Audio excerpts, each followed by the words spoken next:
¿qué tal? Buenos días. Mi nombre es Roxana Escobar. Actualmente me encuentro estudiando un doctorado en Geografía Humana en la Universidad de Toronto, en Canadá. Y previo a estos estudios cursé una maestría en Justicia Social en Educación en la misma universidad. La siguiente presentación es el resultado de la tesina que elaboré para esta maestría. Antes que nada, me gustaría agradecer de corazón la invitación de la Dirección de Políticas para la Población Afroperuana del Ministerio de Cultura, especialmente a Alicia Quevedo, a Susana Matute y a Rosa Dorival. Y a la vez saludar y felicitar a todos aquellas y aquellos que han hecho posible este ciclo de conferencias. Me gustaría empezar esta presentación contándoles un poco cómo es que llego a los estudios sobre la población afroperuana. Desde mis estudios de pregrado en la Universidad Católica, siempre llamaron mi curiosidad los temas vinculados a la cultura, y es así como descubro la interculturalidad. Es así también que desde el inicio de mi carrera me dediqué a estos estudios y creí fielmente en ella como partícipe del cambio social. Sin embargo, lo que yo conocí como interculturalidad y lamentablemente lo que aún se considera así en muchos espacios académicos y estatales, estaba solo referido a poblaciones de los Andes e indígenas amazónicas. Nunca consideré a las poblaciones afroperuanas como parte de los grupos interculturales. Los consideré, como todos mis profesores hicieron, como mi familia hizo, como crecí creyendo, como criollos mestizos, como aquellos que no necesitan atención porque no cumplían con las consideraciones de qué es una población cultural. La interculturalidad, como la aprendí, estaba conformada por relaciones inequitativas y unidireccionales en donde los que no pertenecían a la cultura criolla mestiza nacional necesitaban ser comprendidos, ayudados e incluidos. Estas definiciones se quedaron conmigo hasta que ocurrieron dos momentos cruciales en mi vida. El primero fue en el 2010, durante mi graduación del pregrado. Me encontraba siendo felicitada por mi mejor amiga de mi barrio en San Martín de Porres, cuando de repente me comenta: oye, ¿te has dado cuenta que el único negro en todo el evento es tu papá? ¿Acaso en tu universidad no hay negros? En su momento no supe responder. En su momento solo pensé que quizás era porque no muchos afrodescendientes estaban interesados en las humanidades como yo. Al fin y al cabo, solo 10 personas se habían graduado conmigo en la especialidad de filosofía. No se podía esperar con esa poca muestra que la diversidad cultural del Perú se encuentre completamente representada. Sin embargo, sus preguntas se quedaron conmigo y me hicieron pensar en mi historia como estudiante universitaria. ¿Cuántos compañeros afrodescendientes he tenido? ¿Cuántas profesoras afroperuanas me han enseñado? ¿Cuántas alumnas y alumnos afroperuanos tuve mientras fui jefe de práctica? Mi respuesta después de haber pasado 6 años en la Universidad Católica fue de 2 personas. El segundo hecho ocurrió el 25 de julio del 2013 en un evento del Ministerio de Cultura por el Día Internacional de la Mujer Afrodescendiente, Afrolatina y de la Diáspora, en donde tuve la oportunidad de conocer a Rocío Muñoz, a Oban Lai y a Ana Lucía Mosquera. Si es que se encuentran presentes mientras este video se proyecta, con seguridad les puedo decir que su trabajo y activismo ha ayudado a forjar el tipo de académica y activista que me esfuerzo por ser. Ese 25 de julio fue un día trascendental en mi historia.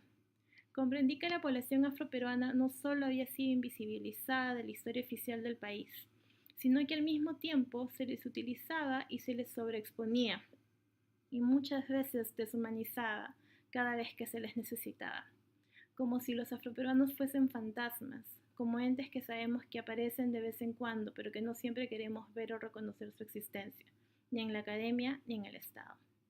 Ese 25 de julio fue el primer día en el que me autoidentifiqué como afroperuana. Fue además el primer día en el que tuve una conversación real con mi padre sobre qué significa ser afroperuano para él. Ese día no solo me sentí identificada con las historias que fueron compartidas por las ponentes del evento, sino que además entendí que la historia de mi familia había estado marcada por eventos de discriminación, que habían sido normalizados como si fueran interacciones sociales regulares, o mucho peor, como si nos lo mereciésemos. Y mientras he venido haciendo todos estos estudios, he venido recordando episodios en mi vida que nunca antes había entendido como los entiendo ahora. Y recuerdo claramente cuando Celia Cruz acababa de fallecer. En el colegio a mí siempre me decían cubana, chinchana, hawaiana, lo que fuese para ellos una representación de afrodescendientes. Y me acuerdo que cuando Celia Cruz fallece, al día siguiente voy al colegio, entro al salón y todos entran como sorprendidos o como que se asustan con mi presencia. Y me tomó casi 10 años entender que era porque yo me parecía a Celia Cruz según ellos y el fantasma de Celia Cruz acababa de entrar al colegio. Desde el 25 de julio, como les comentaba, del 2013, desde ese día siempre me pregunto si es que la interculturalidad podría ser una herramienta que contribuye en la lucha contra la discriminación estructural perpetrada hacia las poblaciones afrodescendientes en el Perú. Me pregunto sobre todo qué tipo de interculturalidad es esta y si es que se encuentra presente en las políticas públicas del país. Es por ello que esta presentación provee un análisis de la política pública publicada por el Ministerio de Educación llamada Hacia una educación intercultural bilingüe de calidad, del año 2013. Esta política pública es bastante importante dentro de la historia de las políticas educativas peruanas, pues es la primera que presenta el concepto de interculturalidad para todos y todas como base para la construcción de una educación con justicia social. Sin embargo, y a pesar de que la política tome en cuenta la diversidad cultural del Perú, más allá de las poblaciones andinas e indígenas amazónicas, no propone herramientas ni da mayores lineamientos para ninguna otra población que las ya antes mencionadas. ¿Qué es lo que esta política entiende por interculturalidad y qué es lo que entiende por todos y todas? Y por otro lado, ¿qué es lo que entiende por diversidad cultural? ¿Es que acaso todos los peruanos estamos representadas y representados en aquel diseño político que es para todos y todas? Parte de esta investigación que les presento trata de responder esas preguntas. Esta presentación tiene 3 partes. En la primera presentaré las formas en las que la diversidad cultural ha estado presente en políticas estatales. En la segunda parte analizaré qué significa la interculturalidad para todos y todas dentro de la política educativa del 2013. Y finalmente propondré, usando a un filósofo pragmatista llamado Theodore Goldberg, cómo es que se entiende la presencia y ausencia de los afroperuanos en esta política educativa. Primera parte. ¿Cómo ha estado presente la diversidad cultural en las políticas peruanas? En el Perú, las políticas públicas de la diversidad han estado enfocadas desde el inicio del siglo XX hasta la década del 90 en políticas educativas y siempre han sido consideradas como políticas de diversidad cultural. Estas pueden comprenderse en 4 reformas descritas por Trapner y Zavala. La primera reforma se da de 1940 a 1959 y se consolida con la creación del Instituto Lingüístico de Verano. El fin de este programa era forzar a las poblaciones quechuas y aymaras a aprender español, aculturarse e insertarse dentro de la cultura criolla. La segunda reforma se da durante los 60 con la creación de las primeras escuelas bilingües. Estas escuelas tienen como fin mantener al quechua y al aymara durante la educación primaria, al ser consideradas lenguas afectivas y portadoras de identidad, y como proveían de estructura lingüística, eran también usadas como herramientas para el aprendizaje del español. Así como se ve, el fin de estas escuelas seguía siendo uno asimilativo, en donde el objetivo de la educación no era otro más que insertar a los y las estudiantes bilingües dentro de la cultura criolla nacional. La tercera reforma se da entre los años 70 y 90 y tiene como principal inspiración los cambios que se insertan junto con la reforma agraria. Durante los 70, además, se crea la primera política nacional de educación bilingüe. Todos estos procesos vienen además inspirados en los cambios políticos y sociales que la región latinoamericana tiene durante todas estas décadas. En los 90, sin embargo, y luego de un proceso de construcción política acompañado por organizaciones multilaterales y plurinacionales, es que ya se presentan las primeras menciones a la interculturalidad como eje de la educación. Como se ve, en la historia de las políticas educativas del país hasta este momento, finales de los 90, las poblaciones que han sido, entre comillas, las beneficiarias de la misma, siempre han sido poblaciones bilingües, las cuales han sido asumidas como no modernas, no civilizadas y no educadas, dado que no pertenecen a grupos culturales no occidentales. Este tipo dado que pertenecen a grupos culturales no occidentales o europeizados. Este tipo de pensamiento es uno que se ha ido formando desde la construcción de la sociedad de castas en el Perú, allá por el siglo XVI, y que ha mantenido una estructura tal en donde siempre se asume que las poblaciones culturalmente diversas venían de los Andes. Las poblaciones amazónicas empiezan a ser asumidas también como culturalmente diversas pasados los 90 e iniciados los 2000.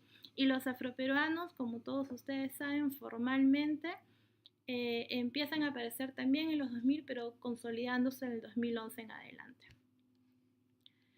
Y con ello llegamos a la cuarta reforma de la educación, en donde aparece por primera vez una política nacional de educación intercultural bilingüe como una sola forma de educación.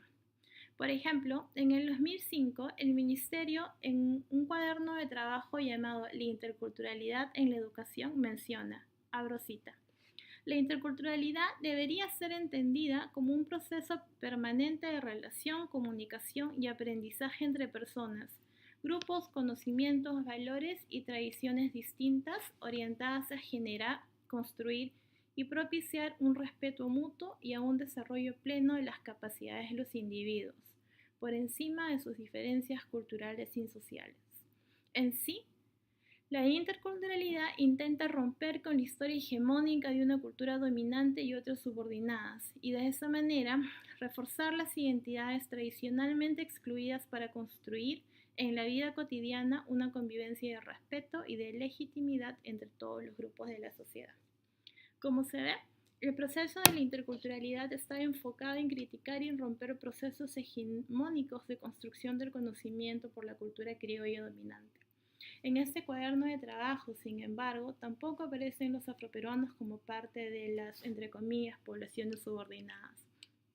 Por lo tanto, parece que la forma en la que el Estado ha construido la noción de diversidad como interculturalidad solo reproduce la noción de que lo diverso o intercultural tiene una lengua indígena, tiene un territorio específico y ancestral fuera de la capital, y se procura o necesita que se le asimile a la cultura criolla nacional.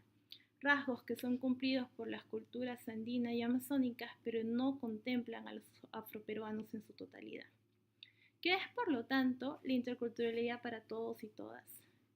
En el 2013, y gracias al trabajo participativo de representantes de las poblaciones andinas, amazónicas y afroperuanas en el Ministerio de Educación, se presentó la propuesta pedagógica hacia una interculturalidad bilingüe de calidad.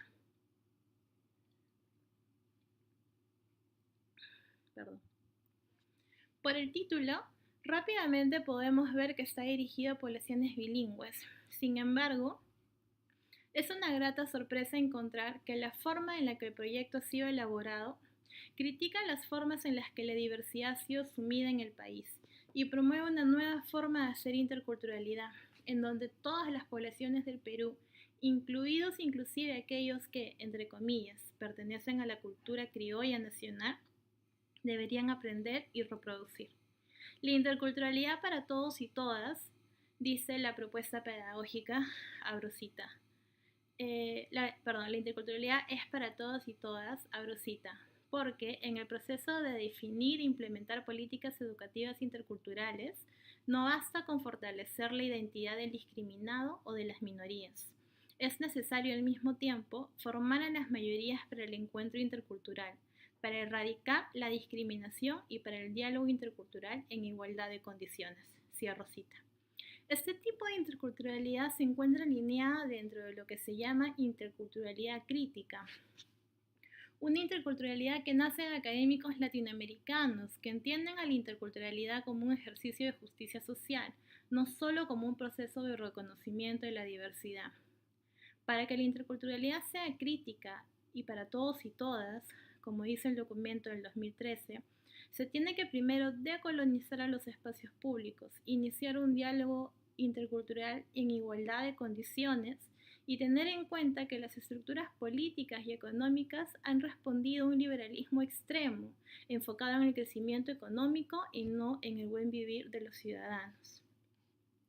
Definitivamente no hay nada que criticarle a esta visión de la interculturalidad. Sin embargo, Cuando se buscan herramientas pedagógicas para todos y todas, solo se encuentran herramientas pedagógicas para poblaciones bilingües.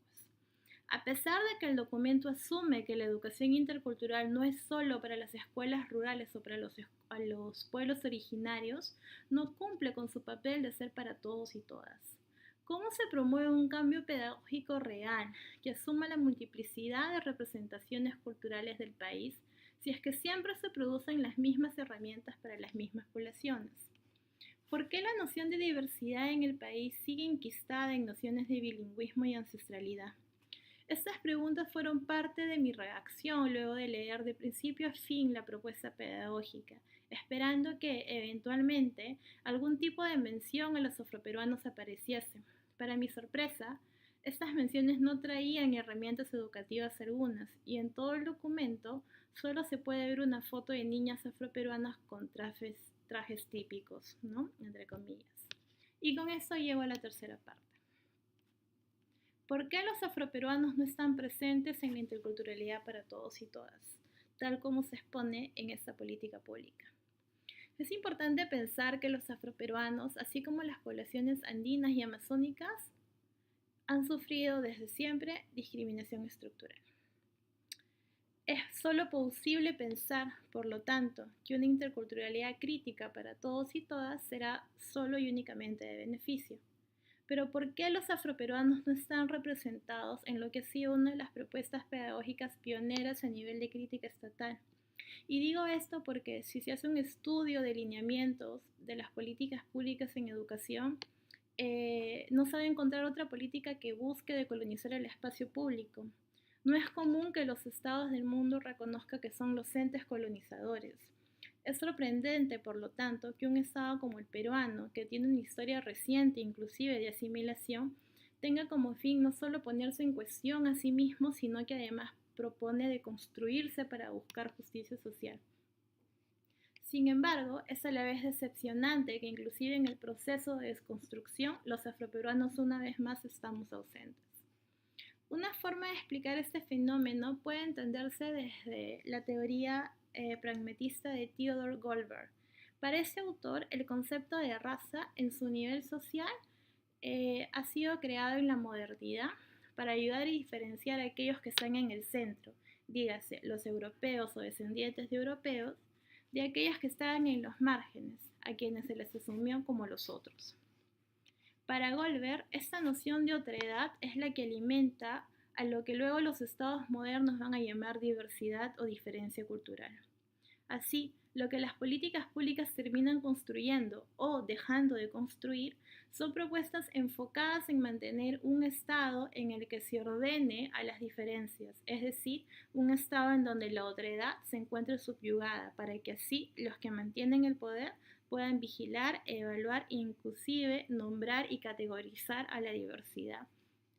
Es un proceso como este que ha permitido que las comunidades andinas en un inicio y luego las comunidades amazónicas, es decir, las comunidades bilingües del Perú, hayan sido partícipes de las políticas para la diversidad en el Estado y se haya dejado de lado, en este caso, a los afroperuanos. Los estados son los entes creadores de diversidad y en el Perú la diversidad sigue estando enfocada en el bilingüismo. Esto genera, por lo tanto, la necesaria pregunta de saber en dónde se encuentran los afroperuanos dentro de este constructo liberal del Estado peruano. Para Goldberg, una forma de entender cómo es que distintos grupos sociales y culturas reciben distintas formas de discriminación parte por entender que la raza es un concepto vacío y no estático. Con esto se refiere a que pueden existir distintas formas en las que el racismo se manifiesta y con ello distintas formas de establecer significancias en fenómenos sociales. Así, en un mismo territorio, múltiples formas de racismo pueden estar actuando a la vez y con ello se puede entender cómo es que se construyen las políticas públicas. Esto podría explicar cómo inclusive en propuestas políticas progresistas y decolonizadoras, las poblaciones afroperuanas siguen por fuera de las políticas educativas interculturales. En las nociones de diversidad, aún en las políticas interculturales para todos y todas, priman los mismos cánones de cultura que han estado presentes. haciendo que, por ejemplo, como los afroperuanos mayoritariamente hablan español, viven mayoritariamente en ciudades de la costa y no necesitan, de acuerdo a estos cánones, ser insertados en la cultura criolla nacional porque teóricamente pertenecen a ella, no se ha generado en ellos un concepto de diversidad cultural como sí se ha generado con las otras poblaciones culturales en el Perú. Por lo tanto, se les ha mantenido siempre no solamente a los márgenes, sino completamente incivilizados para ser receptores de políticas públicas. No, en todo caso, manteniendo estos cánones de cultura como les he venido explicando. ¿Cuáles son, ¿Cuáles son los siguientes pasos para incluir a las poblaciones afroperuanas dentro de la educación intercultural para todas y todas? Me parece que una de las principales cosas que debemos hacer es reconceptualizar la idea de diversidad y diferencia. Dejar de ver a las poblaciones como entes inamovibles en la historia y empezar a reconsiderar que la política pública, si quiere ser intercultural para todos y todas, necesita hacedores de políticas realmente interculturales y también con voluntad de querer decolonizarse y decolonizar el Estado. Los afroperuanos vamos a seguir siendo invisibles si es que la forma de entender cultura en educación mantiene los mismos estatutos que desde el siglo XX, desde inicios del siglo XX. Muchas gracias.